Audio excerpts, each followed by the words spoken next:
எல்லாருக்கும் வணக்கம். நான் உங்க ஸ்ரீ. வாழ்க்கையில சாரி நமக்கு நடக்கிற செயல்கள் அத்தனைக்கும் நாம மட்டும்தான் பொறுப்பு. ஏன்னா நம்முடைய எண்ணங்கள் தான் நம்மளுடைய செயல்களா மாறிட்டு வருது. பெரியவங்க சொல்லியிருக்காங்க, பார்த்திருக்கீங்களா? எண்ணம் போல் வாழ்க்கைன்னு. ஆமா, எதை எண்ணமோ அதுதான் நமக்கு அமையும். நீங்க நிறைய செயல்கள் நமக்கு நடக்காம போயிருக்குதே அப்படின்னு நீங்க நினைக்கலாம். அதுக்கெல்லாம் காரணம் என்ன தெரியுமா? உங்களுக்கு தேவையானதை விட்டுட்டு தேவையில்லாதத நினைச்சுக்கிட்டே இருப்பீங்க. அதுதான் உங்களுடைய செயல்களுக்கு தடையா அமைஞ்சிருது. நாம எதை திரும்ப திரும்ப திரும்ப நினைக்கிறோமோ அதுதான் நம்ம வாழ்க்கையா மாறும். ஒரு சின்ன கதை கூட இருக்கு. ஒருத்தர் ஒரு மருத்துவர் வைத்தியர்கிட்ட போய் ஒரு இதுக்காக மருந்து வாங்க போறாரு. அந்த காலத்துல எல்லாம் வைத்தியர்கிட்ட தானே மருந்து வாங்குவாங்க. அதுக்கு இந்த பத்தியம், இந்த மருந்துக்கு இந்த பத்தியம், இதெல்லாம் சாப்பிடக்கூடாது சொல்லுவாங்க. அப்ப அவரு ஒரு சும்மா கேள்வி கேட்டுட்டே இருந்தாரு. அதாவது அவர் வைத்தியர் மேல நம்பிக்கை இல்லாம மருந்தை பத்தி கேட்டுட்டே இருந்தாரு. வைத்தியருக்கு கோபம். உடனே, இதுக்கு பத்தியம் என்ன? ஒண்ணும் இல்லை, இதுக்கு பத்தியம் நீ இந்த மருந்து சாப்பிடும் போது குரங்க மட்டும் நினைக்க கூடாது அப்படின்னு சொல்லிட்டாரு. இவரா ஒரு சந்தேக பயிர்வழி, எதை நினைக்க வேணாம்னு சொன்னாரோ மருந்த கையில எடுத்தோடனே அவருக்கு குரங்கு ஞாபகம் தான் வரும். ஐயோ, இதுக்கு பத்தியம் குரங்க நினைக்க கூடாதே அப்படின்னு சொல்லிட்டு மருந்தை வச்சிருவாரு. அது மாதிரிதான் நம்மளும் எதை நினைக்க வேணாமோ அத விடாப்பிடியா பிடிச்சுக்கிட்டு நினைப்போம்.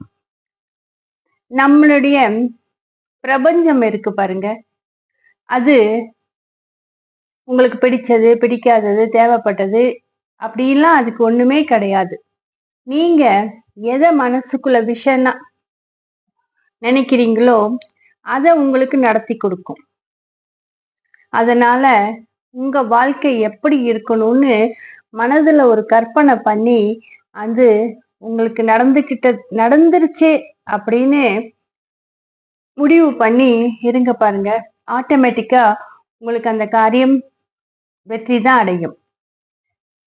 மனசுல உங்கள் சிந்தனைகளை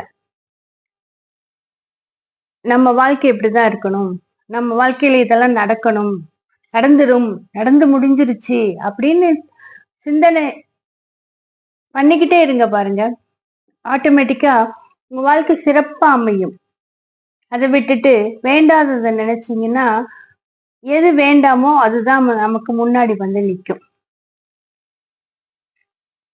அதனால உங்க வாழ்க்கை எப்படி சிறப்பா இருக்கணுங்கிறத நீங்க தான் முடிவு பண்ணணும்.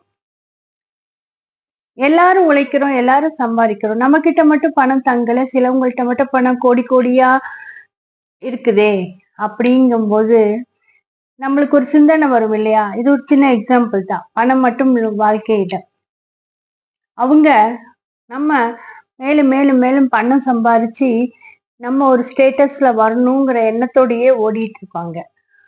சிலவங்க இது சம்பாதிக்கிறோம், இந்த பணம் இதுக்கு போயிடும் அதுக்கு போயிடும், அப்புறம் நம்ம கையில எது மிஞ்சும் அப்படின்னு சிந்திப்பாங்க. அது மாதிரியே பணம் உருண்டு உருண்டு ஓடி போய் இன்னொருத்தவங்க கையில போய் சேர்ந்துக்கும். அது மாதிரிதான் சிந்தனைகளும் செயல்களும் ஒன்றோடு ஒன்று சம்பந்தப்பட்டது. நான் சொன்னல, நம்ம உடல் நலமும் சிந்தனையும் ஒன்றோடு ஒன்று சம்பந்தப்பட்டது. அது மாதிரிதான் நம்மளுடைய சிந்தனையும் செயலும் ஒன்றோடு ஒன்று சம்பந்தப்பட்டது. அத நேர்மறையா சிந்திச்சு அது சிந்திக்க ஆரம்பிக்கும் போதே அது வாழ்க்கையில நமக்கு ஆட்டோமேட்டிக்கா நடக்க ஆரம்பிச்சிடும். அதனால சிந்தனை, நம்மளுடைய வாழ்க்கை எப்படி அமையணும்னா நம்மளுடைய சிந்தனை எப்படி இருக்கோ அப்படிதான் அமையும். அதனால நல்ல சிந்தனையோட நம்ம வாழ்க்கை நல்லபடியா அமையணும்னு நேர்மறையோட சிந்திச்சு செயல்படுங்க. நன்றி. வீட்டுக்கு இந்த வீடியோ உங்களுக்கு பிடிச்சிருந்தா இந்த வீடியோக்கு ஒரு லைக் போட்டு உங்க ஃப்ரெண்ட்ஸ் அண்ட் ஃபேமிலிக்கு ஷேர் பண்ணி எப்பயும் போல எனக்கு சப்போர்ட் பண்ணுங்க. நன்றி.